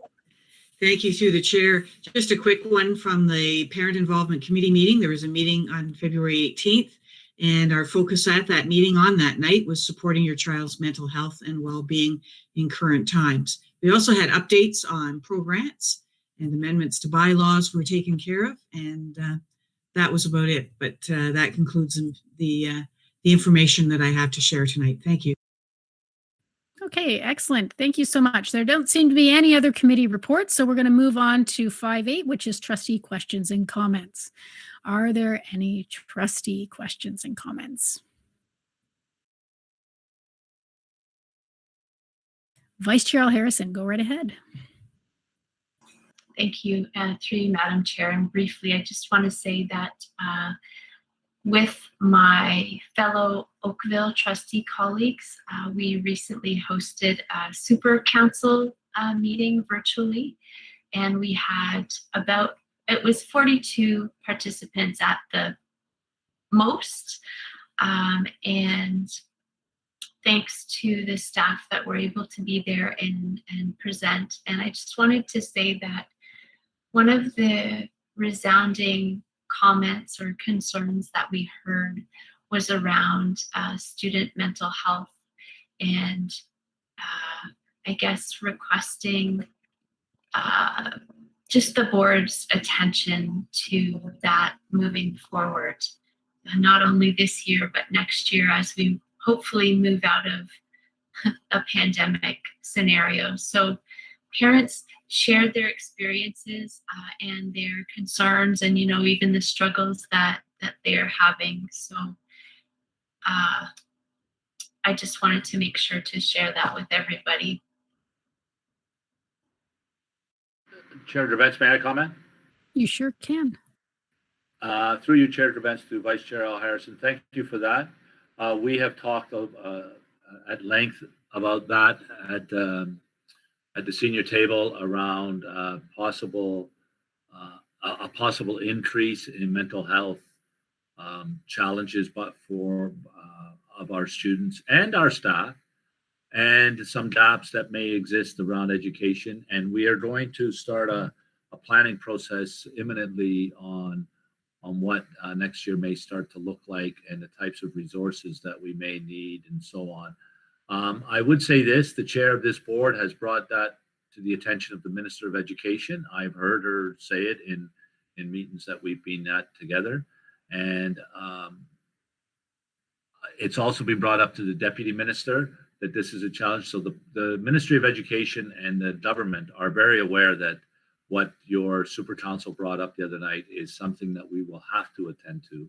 And I wouldn't say that possibly attend to. I would argue that we will have to attend to it because I think there will be an increase, as you have found out from people on the ground who actually are seeing it. So I want to thank you for bringing that to our attention, but we will be starting that planning process fairly soon. Okay, thank you. Trustee Oliver. Thank you, Chair. Before I go, I know Trustee Widialankara has a question, so I'll let her go first. Go right Thank ahead. you. Sorry, the form wasn't working for me. I'm sorry about that. So at our last Senate meeting, a number of senators were interested in learning more about the new Hdsb. I think it's a Human Rights and Equity Advisory Committee. And I guess my question is, through the chair to Superintendent Etoff, will there be like an opportunity for student reps, elementary and secondary, to sit on this new committee? And if so, can Senate send 2 representatives? Thanks. Thanks very much for the question through the chair to Trustee Widialankara. We're currently, as you know, in the process of reaching out and identifying community members to serve on this yet to be formed a committee. And one of the first jobs of the committee is going to be looking at terms of reference and ways of operating. And some of that may be looking at additional membership that may be required. So while some additional members have been identified, such as 8 community members, as well as 1 teaching and one non-teaching a staff member to be part of that committee. That process is somewhat flexible. What we do have at the moment in terms of student voice is we have and have had student representation through Student Senate on our Equity and Inclusive Education Steering Advisory Committee. And so at this point, we don't have plans for student participation on the new Human Rights, Equity, and Action Accountability Group, but that is something as the group forms that may be changed if the group sees fit. But at the moment, there are a number of groups within the board, a number of employee groups, for example, which don't have voices on that committee. It is very much meant to be a community committee. However, it will certainly be well informed and will be reaching out, I have no doubt, to various different groups within the board, such as PIC, such as Student Senate, such as SEAC. So it'll be very much plugged in to those other groups, and will be certainly, I have no doubt, seeking input from those groups and bringing that back to help inform their conversations going forward. Thank you. And Trustee Oliver, did you have a question? Okay, thank you. Through you, Chair, I have a comment and a question. First of all, I would like to acknowledge and thank Superintendent Truffin and the IT team in supporting the student trustee election through, among other tasks, posting the beautiful candidates poster, posting all the relevant information on the Hdsb website, and of course, running the electronic voting process, which was so successful and so well participated in by our student body. So thank you very much for all that. I know that takes a lot of effort on your and your team's part. My question is with respect to the asymptomatic testing sites. I'm wondering if we need to enhance our communication about the promotion of these sites and the importance of doing asymptomatic testing. So highlight the importance and the benefits of that. And that's something that I believe our public health partners could help us with. I know that, we all want to keep our schools open, and we want to make sure that they are safe places for our students and staff. So the onus is on everybody to do their part. And, when testing is made available, why not participate? When I'm hearing that so far we only had 2% participation rate, that's a bit disheartening. And I wonder if there's maybe an element of fear or anxiety among the population. If you find out you're positive, you find out, you're given direction on what to do to keep yourself healthy and safe and to prevent the spread of the virus. And at some point, you are then able to return back to school and back into your regular life duties.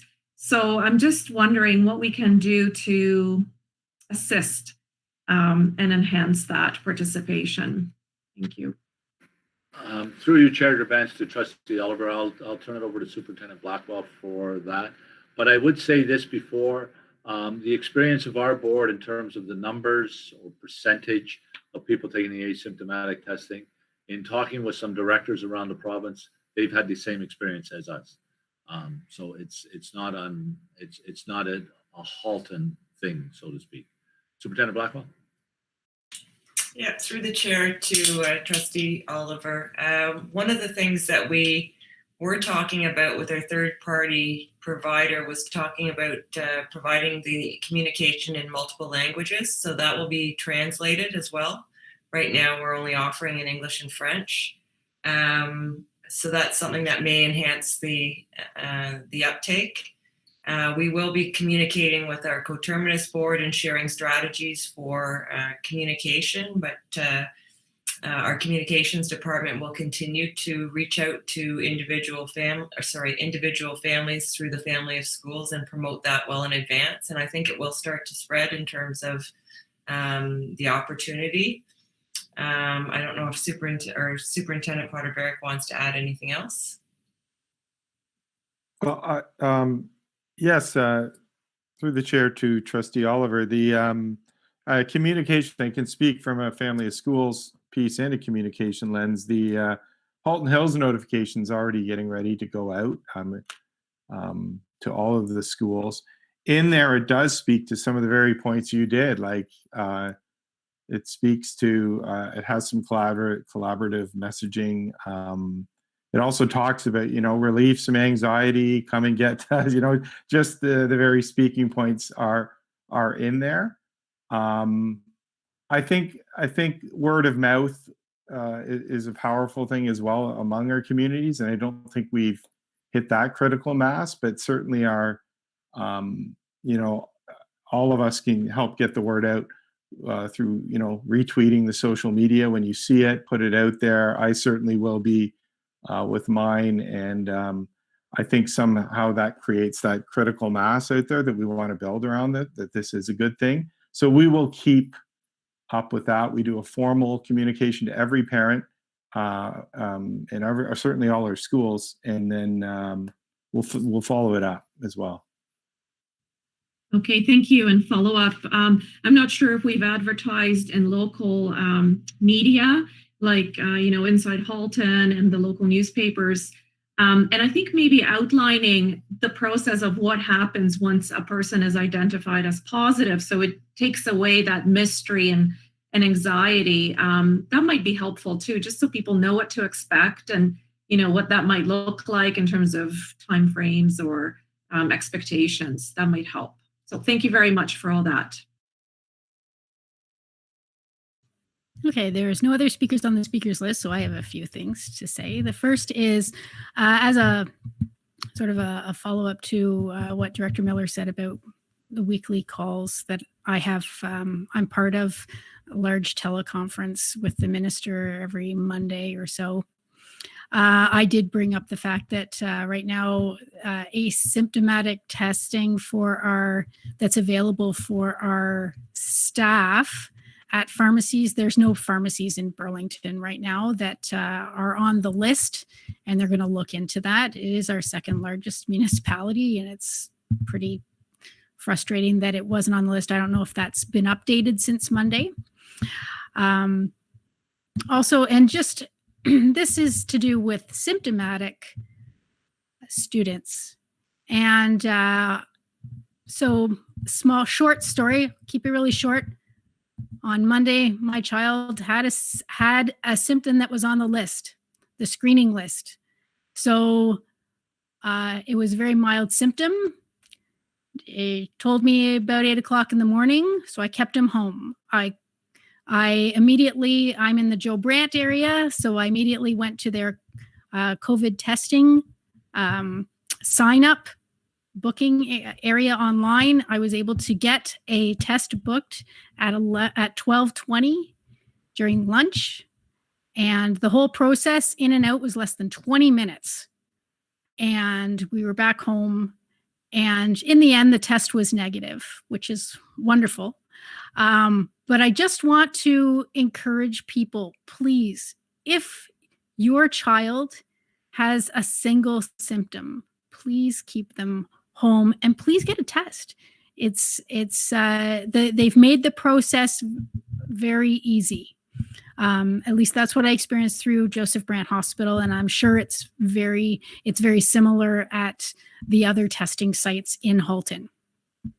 One thing I did bring up with the minister, and I have on a couple of occasions, is the fact that when you go through the pre-screening and it comes up as you should stay home, there needs to be resources there for people to tell them. It tells you the testing sites, but I think that a lot of people are having a hard time doing the right thing because the safety net is not obvious in front of them.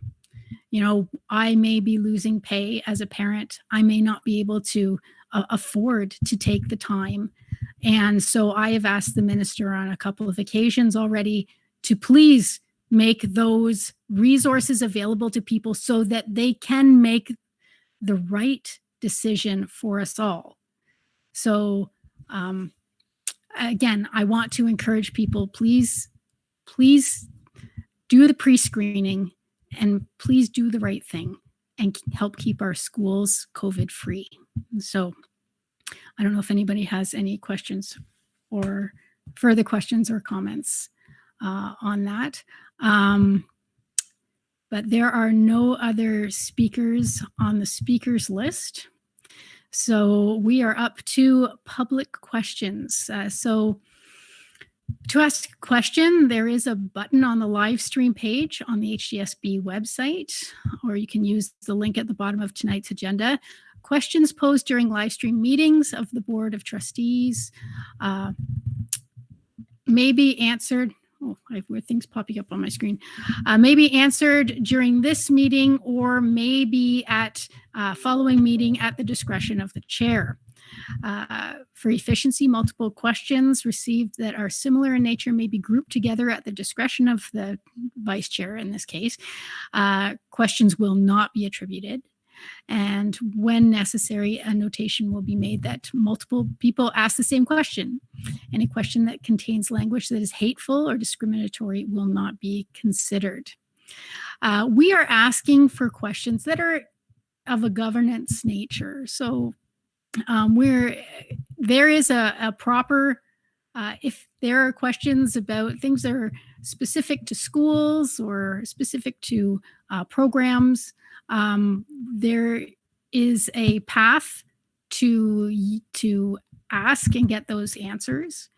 But Vice Chair Harrison, do we have any questions this evening?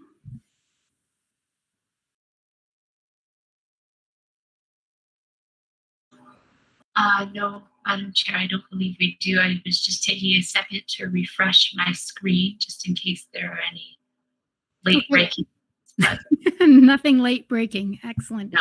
So, and I just want to remind everybody watching that you can always reach out to your trustee to also help you navigate the system to try and find your answers. So we are always happy to hear from people. And we have to rise into private. So I am looking for a motion to do so. Usually, oh, thank you, Trustee Garrett. I have, she's made the motion. Do I have a seconder? Oh, there you are, Trustee Gray. Excellent. Is there any discussion about rising into private? Looking to the speakers list. Seeing none, so all those in favor of rising into private session.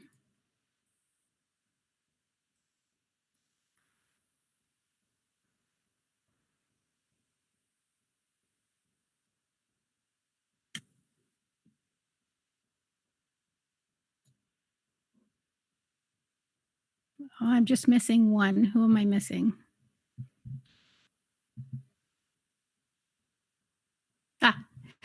Thank you very much. It is unanimous. We will be heading into private session. Thank you, everybody.